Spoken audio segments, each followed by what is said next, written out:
They say success is the best revenge. I used to believe that. I used to think that if I just worked hard enough, kept my head down, climbed the ladder rung by rung while others cut corners or coasted on handouts, I'd finally be free of the judgment, the guilt-tripping, the endless comparisons. But what no one tells you is that when you come from a family that needs you to stay small so they can feel big, success doesn't set you free. It paints a target on your back. My name's Nathan. I'm 27 years old, a software engineer working for one of the biggest names in tech. The kind of place that makes your LinkedIn blow up just for adding the company logo. I live in a sleek downtown penthouse with floor-to-ceiling windows, a skyline view, and a coffee machine that costs more than the car I drove in college. On paper, I've made it. But behind the scenes, there's a whole different story brewing, the kind you wouldn't believe unless you lived through it. And unfortunately, I did. I didn't grow up in luxury. I wasn't handed anything. My parents weren't cruel, exactly, just conditional. Everything was a transaction. Love, attention, pride. You had to earn it. And even then, it came with strings. My younger brother, Brandon, never had to worry about that. He was the golden child. He could bomb out of classes, get arrested for petty vandalism twice, and still be met with, "He's just figuring himself out." Me? One missed homework assignment in 8th grade, and I got the silent treatment for a week. When I told my parents I wanted to go to college out of state, they laughed. Not a chuckle. A full-on belly laugh, like I'd just said I wanted to be an astronaut at 18. "You think we're going to take out loans for that? Be serious, Nathan." So I got serious. I worked 2 part-time jobs through high school, saved every dollar. In college, I averaged 70 to 80 hours a week between classes, tutoring, food delivery, and night shifts at a security desk where I coded on a beat-up laptop while watching grainy CCTV footage. I lived off caffeine pills and dollar menu burgers. I didn't party. I didn't date. I barely slept. But I graduated at the top of my class, built a few side projects that went semi-viral on GitHub, and landed an internship at a firm that eventually led to my current role. I never took a penny from my parents, and I never once held it against them, or at least I told myself I didn't. Brandon, meanwhile, bounced around majors for 6 years and dropped out twice. He never worked a real job, just odd gigs my dad lined up through his buddies. My parents kept telling him to find his passion, like that was a valid excuse for coasting into his mid-20s. When he finally settled on a photography business, they basically funded it. New camera, studio space, even covered his rent for a year to help him get on his feet. I remember coming home for Thanksgiving once during that time and seeing Brandon's new apartment. It had exposed brick walls, a giant canvas print of New York City, and an espresso bar. I was sleeping on a stained futon above a noisy taco shop at the time, and when I made a comment about how nice the place was, my mom just said, "Well, he's pursuing his dream, Nathan. That's hard too." I didn't argue. I just smiled, ate my turkey, and went back to grinding. A few months ago, after years of scraping and saving, investing smartly, and catching some lucky breaks with stock options, I made the biggest purchase of my life, a modern penthouse condo smack in the heart of the city. It was everything I had fantasized about during those broke college nights. Clean lines, panoramic views, high ceilings, and best of all, complete silence. No one yelling. No guilt tripping. No constant noise from upstairs neighbors. Just me, my work, and the sound of the espresso machine humming in the background. I didn't even post it on social media. I wasn't trying to show off. I told maybe 4 people, my best friend, my mentor, and yeah, my family. I wasn't going to hide it. I figured maybe, for once, they'd be proud. My dad's reaction was lukewarm at best. He asked how much I put down, what the interest rate was, and if I had considered buying somewhere less flashy. My mom just stared at the photos I showed her, then said, "Wow, must be nice." And Brandon? He didn't say anything. Just scrolled through the pics, set the phone down, and mumbled something about needing to get back to editing. I brushed it off. I told myself they were just surprised. Maybe they didn't know how to express excitement. Maybe they felt left behind. It wasn't until 2 weeks later that I got the call. "Nathan," my mom said, her voice weirdly formal, "we'd like to have a family dinner. Just us. Sunday night." I asked if everything was okay. She said it was just a conversation. No big deal. The moment I walked into their house that Sunday, the same house I grew up in, with the same creaky staircase and lemon-scented candles, I felt it. That tension. like I was being summoned, not invited. My parents were already seated at the dining table, both looking unusually serious. Brandon was leaning against the kitchen counter, arms crossed, jaw tight. "We wanted to talk," my dad began, "because there's been some hurt feelings lately." My stomach dropped. My mom folded her hands like she was leading a therapy session. "Nathan, we're happy for you. Really. But we've noticed your brother's been feeling inadequate. Like he can't measure up." Brandon didn't look at me. He stared at the floor. "And," she continued, "we think it might help if you scaled things back a little. At least for now." I blinked. "What does that mean?" My dad cleared his throat. "Well, this penthouse situation. It's a bit much, don't you think? You're only 27. You could get a nice apartment, live reasonably, save more. No need to be flashy. You think I should sell my home?" I asked, making sure I heard him right. "We're not saying that directly," my mom rushed in. "Just consider how it looks. How it makes Brandon feel. He's trying, you know. He's had some rough luck. And then you come in with this palace." Brandon finally spoke, his voice low. "It just feels like you're rubbing it in, man." I stared at them, my heart pounding. For a second, I actually wondered if I'd fallen into some surreal prank show. Like there had to be hidden cameras. "I worked for that place," I said quietly. "I didn't win it in a raffle. I gave up everything for years. And we're not denying that," my mom said, palms raised. "But family is about balance. About keeping each other in check." My dad nodded. "It's about harmony.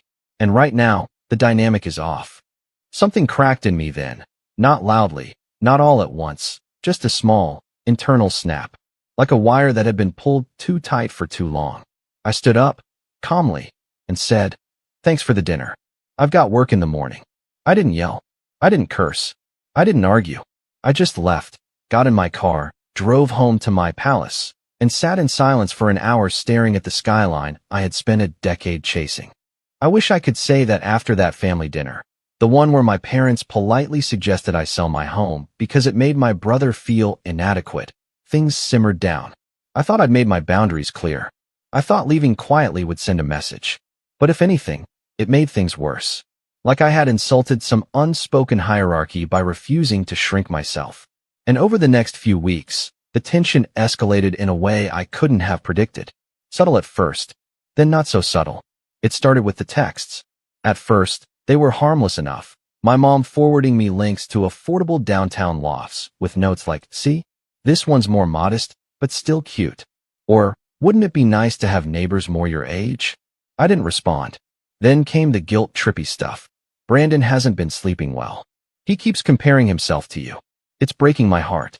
Or my personal favorite, "Success means nothing if it tears a family apart."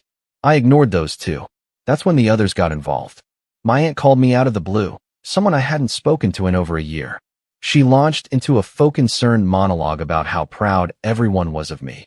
But maybe I should consider how hard it must be for Brandon to constantly live in my shadow. "You've always been the driven one," she said sweetly, like I'd been hoarding ambition unfairly. "Maybe tone it down a bit, for everyone's sake." Tone it down. For everyone's sake. I asked her if she'd be willing to tell Brandon to tone down the freeloading. She didn't like that. After that, my mom tried a different angle. She invited me over for a just us lunch. No dad, no Brandon. I was skeptical, but curious. I showed up to find the dining table already set, pasta boiling on the stove, and my mom in her full apron and smile routine. She chatted about the weather, a new neighbor's dog, random bits of gossip, until finally, she slid a manila folder across the table. "What's this?" I asked. "Just something to consider." Inside were brochures. Therapy centers. Specifically, family counseling services. She sat across from me with that practiced, pitying expression that always meant she thought she was being generous. "I think we all need to heal," she said. "You've been so angry." I laughed. Couldn't help it. "I've been angry. You stormed out of dinner, Nathan. Because you asked me to sell my home to protect Brandon's ego. Because we were trying to help you see the bigger picture." That lunch ended with me leaving mid-bite. After that, the gloves came off. Brandon started showing up to my place uninvited. He'd text me 5 minutes before, or not at all. The first time, he buzzed my unit claiming he was downtown for a shoot and needed to use my place to charge his equipment. I said no. He buzzed again. And again. I ignored him. 20 minutes later, I checked the building camera from my phone. He was still there, pacing in the lobby, visibly irritated. Next day, I got a furious message from my dad. Family means being there for each other, not slamming doors in people's faces. I replied, family also means boundaries. No response. Week after that, Brandon came by again. This time with coffee and donuts like it was some casual drop-in. I met him in the lobby before he could come up. Thought I'd bring breakfast, he said, holding up the bag. I'm working. You're always working. Because that's how I got here. He stared at me, then dropped the bag on the front desk and walked off. Didn't say another word. I didn't eat the donuts. I didn't hear from him for a while after that. Just radio silence from the whole family. I'd be lying if I said it didn't mess with me. I tried to focus on work, long hours, side projects, running teams, but the quiet got loud sometimes. That little voice that whispers, maybe you really are the problem. Maybe you could have handled it differently. Then came the betrayal. It happened on a Saturday morning. I was still in bed, scrolling emails, when I got a ping from my building manager. Hi Nathan, just a quick note. Your brother dropped off the photography prints for the lobby exhibit. We'll be installing them later today. I stared at the message, completely confused. My building often rotated local artwork in the lobby, photos, sculptures, paintings. I'd even recommended a few friends from art school days. But I hadn't submitted anyone recently, and I definitely hadn't signed Brandon up. I replied, sorry, what prints? Manager, Brandon said you cleared it. Said you wanted to support his work and thought the lobby would be perfect. He had access to the elevator already. Seemed legit. I jumped out of bed, threw on sweats, and bolted downstairs. And there they were. 4 massive photography canvases leaned against the lobby wall, ready to be mounted. Stylized black and white portraits, moody, dramatic, very on-brand for Brandon. But what caught me off guard were the captions. In bold, elegant font under each image. Success isn't always earned. Privilege in disguise. Some people climb on the backs of others. Not all penthouses are homes. I froze. My hands started to shake. A few residents were milling around, glancing at the prints, murmuring things I couldn't quite hear. One of them, an older woman from the 14th floor, actually smiled at me. These are powerful, she said. Very raw. Who's the artist? I didn't answer. I couldn't. I went straight to the manager's office and demanded they be removed. He looked bewildered, but complied. Brandon didn't respond to my calls. Not that day, not the next. Finally, I drove out to my parents' house. Knocked on the door, heart pounding. My mom opened it like she'd been expecting me. We didn't mean to upset you, she said, before I could speak. You knew? She didn't answer. I pushed past her, into the living room, where Brandon was sitting on the couch, feet up, scrolling on his phone. You forged my name, I said. You accessed my building under false pretenses. It was art, he replied flatly. No, it was a hit job. He finally looked up. His face was stone cold. You've made it clear you don't care about this family. I was just returning the favor. I was speechless. Not because of the words, but the ease with which he said them. Like this had been building in him for years, and now that he'd found a way to hurt me, he'd never felt more alive. You could have asked for help, Brandon. He scoffed. You don't offer help. You flaunt what you have. You think just because you suffered, it gives you the right to look down on everyone else. I don't look down on you, I said. I didn't. But maybe I should have. That was the last thing I said before I walked out. I didn't slam the door. I didn't yell. But something had shifted in me that day, something permanent. I wasn't angry anymore. I wasn't sad. I was done. Or at least I thought I was. Because 2 days later, I got a letter. A real letter. Handwritten. From my dad. And what was inside made everything before it look like a warm-up act. If you want to hear what was in that letter, I'll tell you. But brace yourself. It changes everything. The letter arrived on a Tuesday. I remember because I had just finished a call with my project lead and was debating whether to make lunch or skip straight to my afternoon meetings. I wasn't expecting anything. I rarely got physical mail outside of utility bills or the occasional real estate flyer. But this one stood out. Cream-colored envelope. Heavyweight paper. My name handwritten in my dad's distinct, square lettering. No return address. Something about it made my stomach tighten.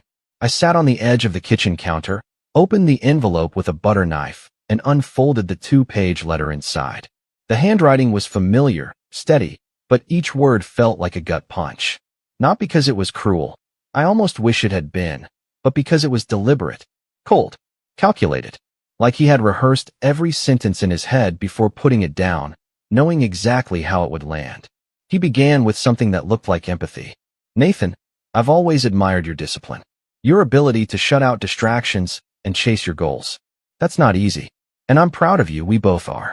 But there's something more important than achievement: balance. Family." Then he pivoted. "I've been speaking with your brother. He's going through a hard time. Your recent choices have made things worse.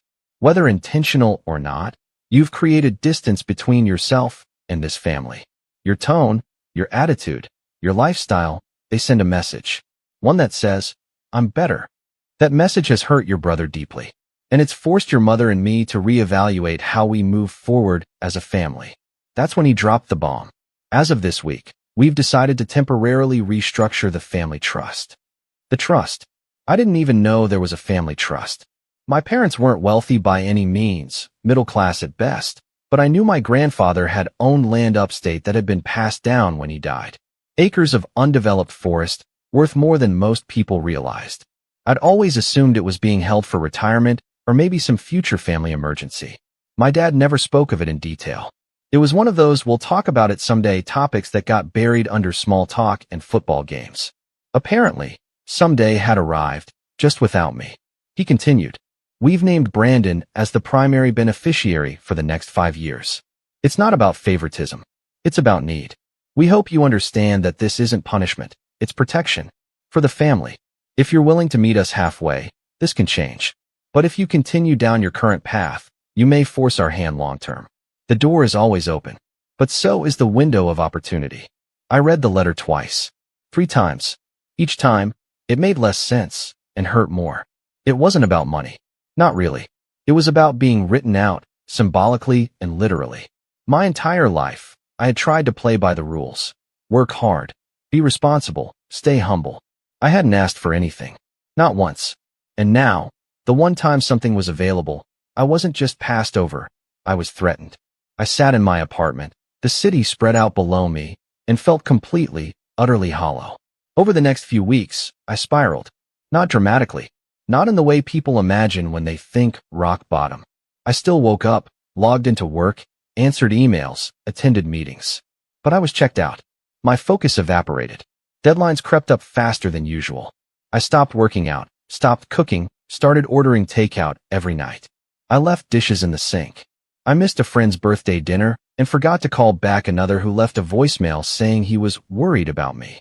I ghosted my mentor. I didn't even realize how far I'd slipped until my manager pulled me aside during a Zoom call. "Nathan," she said gently, "this isn't like you." I wanted to lie, to say I was fine. But instead, I just said, "I know." She gave me some time off. A week. No questions asked. I thought about using it to take a trip, escape somewhere, reset. But the truth was, I didn't have the energy. So I stayed home, slept in, binge-watched old sci-fi shows, and stared at my phone more than I care to admit. One night, around 2 a.m., I was scrolling through an old photo album on my phone. Pictures from college, mostly grainy shots of my first apartment, screenshots of early code projects, selfies with friends I barely spoke to now. And then I found a video I didn't remember taking. It was me, age 21, sitting on the roof of my college dorm. I was talking to the camera, half joking, half serious. If future me ever sees this, congrats. You made it. I hope you've got a real coffee machine and not this instant junk. But seriously, don't forget what it felt like to want it this bad. To work this hard. You owe that kid something. I watched it twice. Then again. I don't know why, but something about that version of me, hungry, tired, hopeful, hit harder than anything my parents had said. I didn't recognize him completely, but I remembered the feeling. The fire. I stayed up all night after that. Not crying. Not plotting revenge. Just thinking. Next morning, I woke up and cleaned my entire apartment. Top to bottom. Threw out every piece of takeout trash. Washed the dishes. Did laundry. Made my bed like I hadn't in weeks. Then I sat down at my desk, opened a blank doc, and started writing something I hadn't written in years, a product concept. Not for work. Not for anyone else. Just for me. It was an idea I'd had ages ago. A tool for freelancers to track income, expenses, and contracts in one clean dashboard. I had shelved it during my early days at the company, thinking I didn't have time. But now, I needed something that felt like mine again. Something that reminded me who I was before I let their voices get in my head. I built a prototype in 2 weeks. Nothing fancy, just a bare-bones interface and some back-end logic. But it worked. And more importantly, it gave me purpose. I didn't tell anyone. I kept working on it in the evenings, slowly rebuilding my schedule. I got back to journaling, meal prepping, working out. Started attending team meetings with real input again. My manager noticed. So did a few coworkers. They started sending me bigger tasks again, harder problems. I crushed them. Quietly. Steadily. And for the first time in a long time, I didn't feel like I was chasing approval. I wasn't trying to impress anyone. I was just living. A month passed. Then 2. I stopped checking in on Brandon's socials. I muted the family group chat. I told myself I'd re-engage when I was ready. When I wanted to. And not a second before. One day, I came home to a note taped to my door. Can we talk? B. No envelope. No text. Just 3 words. I stared at it for a long time. My first instinct was to tear it up. Burn it. But I didn't. I took it inside, placed it on the counter, and left it there. I didn't call him. Instead, I kept building. The tool I had started, now called Ledgerlight, had grown. I'd onboard a few freelancer friends as beta testers. Feedback was promising. One even offered to invest. I turned it down. I wasn't ready for that yet. But it lit a fuse. I started planning a soft launch. Bought a domain. Hired a designer to clean up the UI. Built a waitlist landing page. And one morning, as I was reviewing metrics, I realized something. I hadn't thought about the trust. The betrayal. The letter. In weeks. Not because I had healed, but because I had shifted the focus. They hadn't won. They had tried to knock me off center. And for a while, they did. But I found something they never expected me to find. Myself. The version of me that wasn't defined by their approval or guilt. The version that didn't need validation from parents who only loved me conditionally, or a brother who resented my existence. That version, he was just getting started. But then, just when I thought I had finally built enough distance, something happened that pulled me back into the fire. A voicemail. From my mom. Tearful. Breathy. Rambling. I didn't know they were going to do this, Nathan. I swear, please call me. It's gone too far. Your brother, your father. I can't fix this alone. That's when I knew. Something had changed. Something big. And this time, I wasn't going to walk away. I was going to respond, but on my terms. I didn't call her back right away. That might sound cruel, especially after a voicemail that emotional. But you have to understand, my mother is a master of tone. She knows exactly when to use warmth and when to play the victim. I grew up watching her wield it like a scalpel. Soft voice, quivering breath, dramatic pauses. Always stopping just short of actually saying anything direct. Always forcing you to connect the dots, feel the guilt, fill in the blanks. She never left messages like that. And she especially never admitted she couldn't fix something.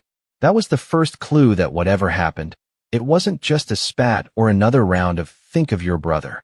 This was deeper, more volatile. But I wasn't about to walk into another emotional ambush. Not this time. I had worked too hard to reclaim my peace, to remember who I was without the noise. So I did something I never would have done 6 months ago. I didn't react. I strategized. First, I saved the voicemail. Downloaded a copy. I didn't even know if I'd need it, but my gut said this was going to get complicated. Then I sent a quick message to someone I hadn't spoken to in a long while. Hey, can I buy you coffee this week? I need to talk. Family stuff. That someone was Jamie, a childhood friend of mine who'd grown up a few blocks over.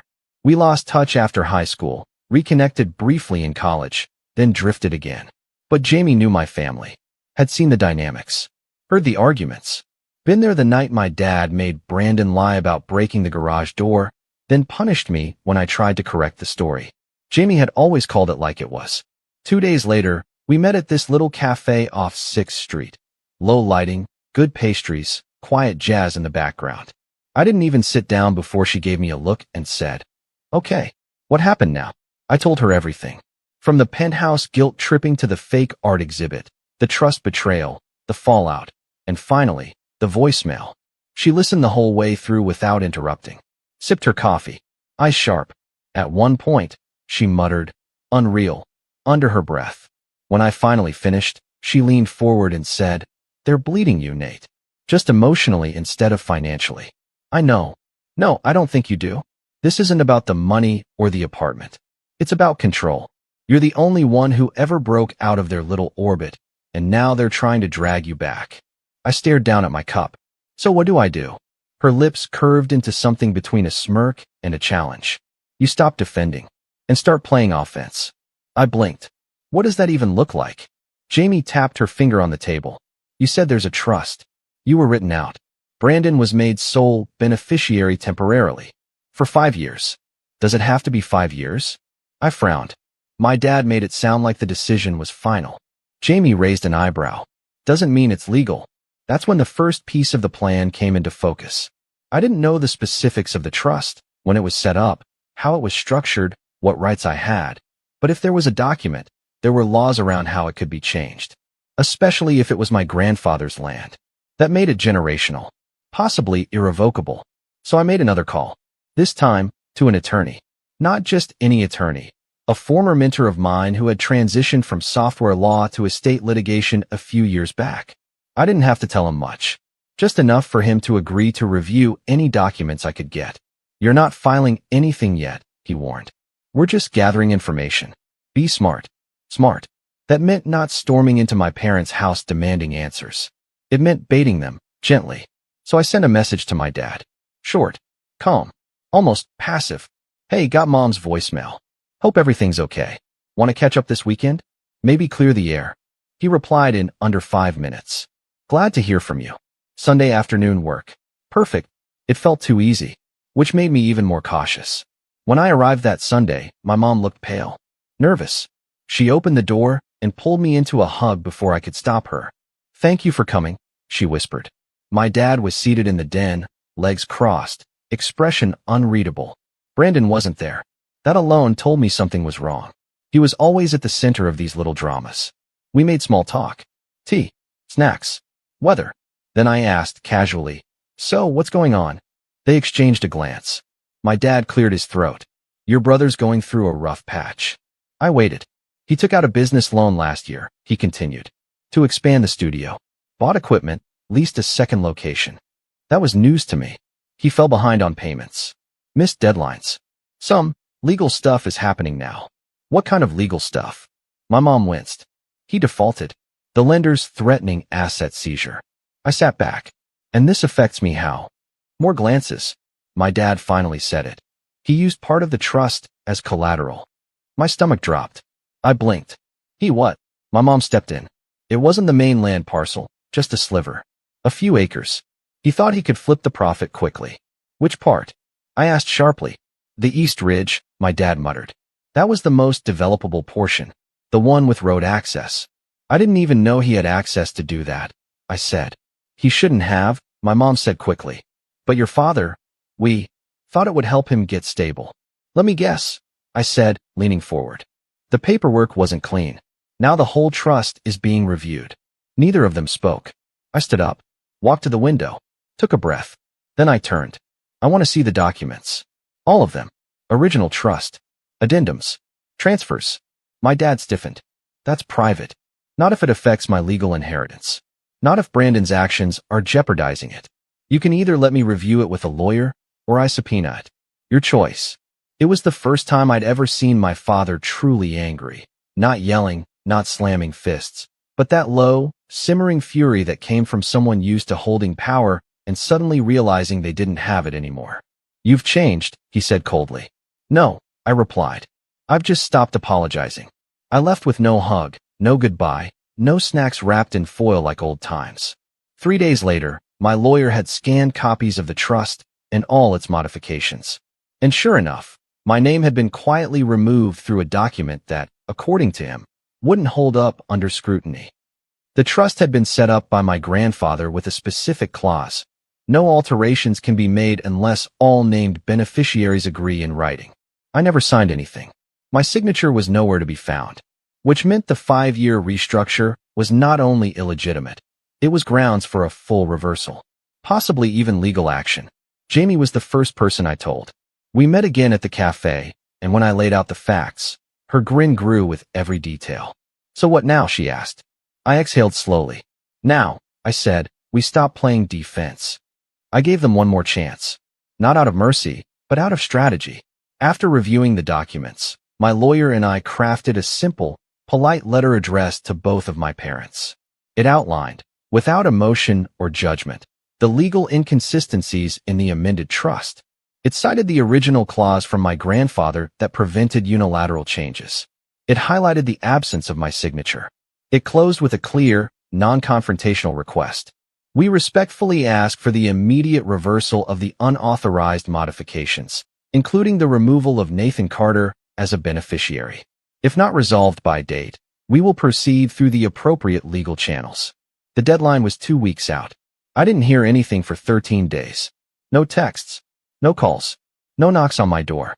Just silence, like the kind that settles in right before a storm. On the 14th day, I received an email.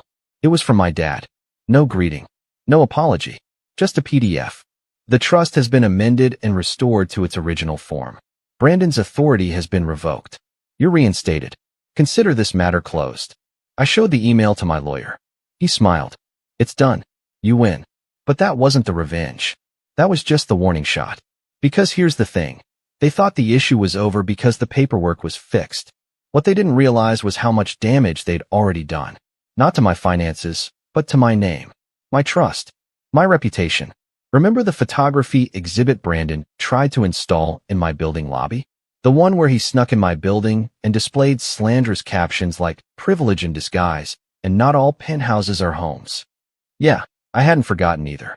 And now that the legal threat had passed, I had the bandwidth and the motivation to make sure Brandon learned a lesson of his own. I started small.